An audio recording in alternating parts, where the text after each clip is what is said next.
Good morning students. यहाँ पर हम लोग देखेंगे आज important complex of transition elements.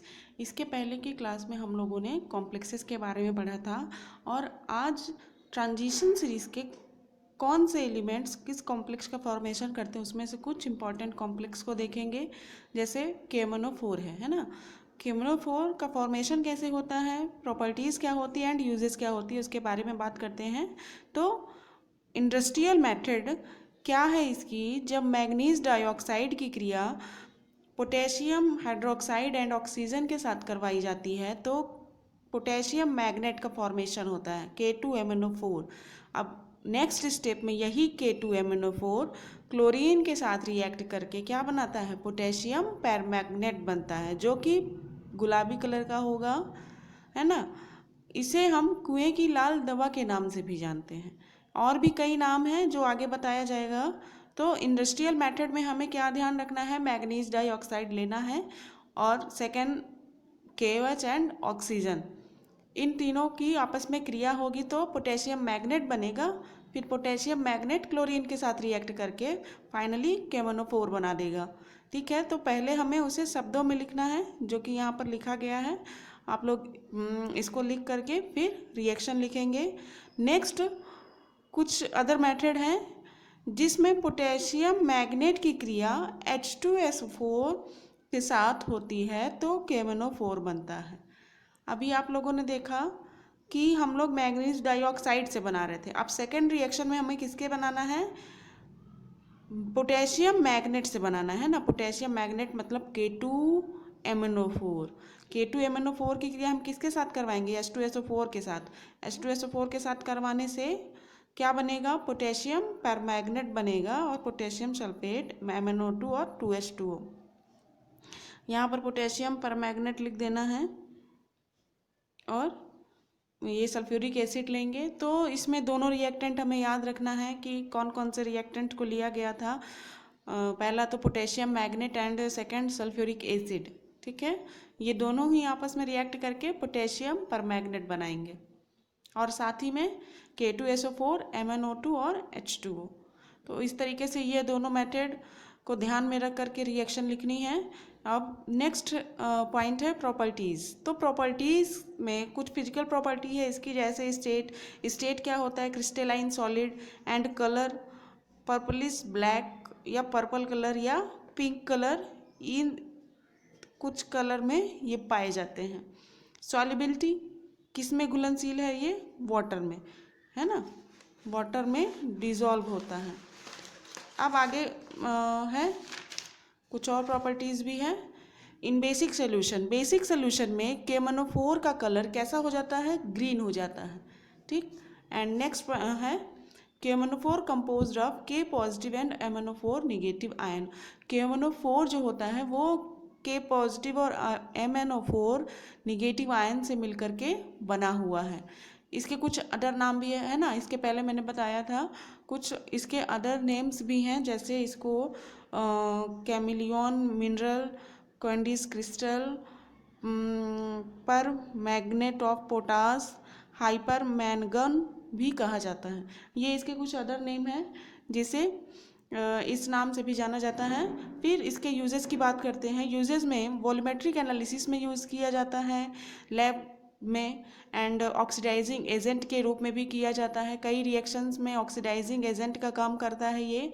And formation of organic compound, laboratory वगैरह में जो कार्बनिक यौगिक का निर्माण होता है वहाँ पर KMnO4 को रिजेंट के रूप में यूज़ किया जाता है। And detection of sulphide and oxalate, ये सारे इसके लेबोरेटरी यूजेस है। सल्फाइड और ऑक्सलेट का डिटेक्शन करने में भी हम लोग KMnO4 का यूज़ करते हैं।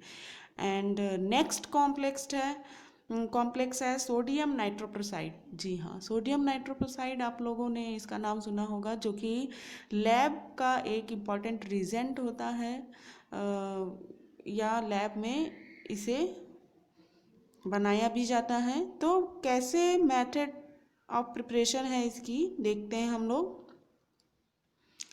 पोटेशियम फेरोसाइनाइड, है ना, पोटेशियम फेरोसाइनाइड से हम लोग बनाएंगे।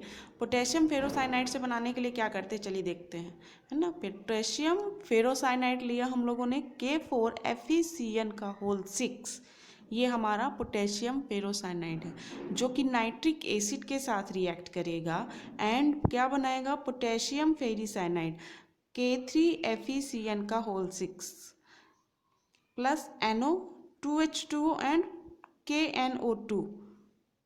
K4 जो होता है वो पोटेशियम फेरोसाइनाइड है और जब ये K3 हो जाएगा तो वो होगा पोटेशियम फेरिसाइनाइड, साथ ही में NOH2O एंड KNO2 भी निकालेगा।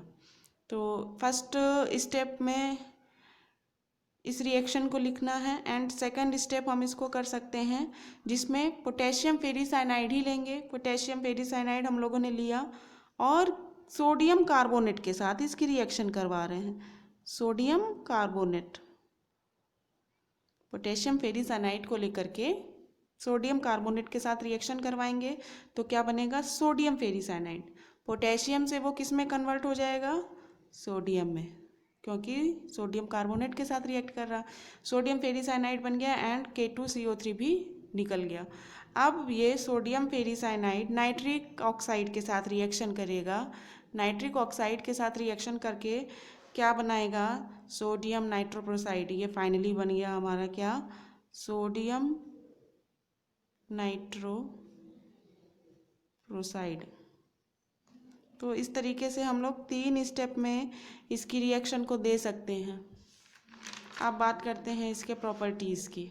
तो प्रॉपर्टीज़ में ये रेड कलर का सोडियम साल्ट होता है, वाटर में डिज़ॉल्व होता है एंड जो सोडियम नाइट्रोप्रोसाइड है उसमें 5 CN लिगेंड होते हैं एंड 1 NO लिगेंड होता है ना।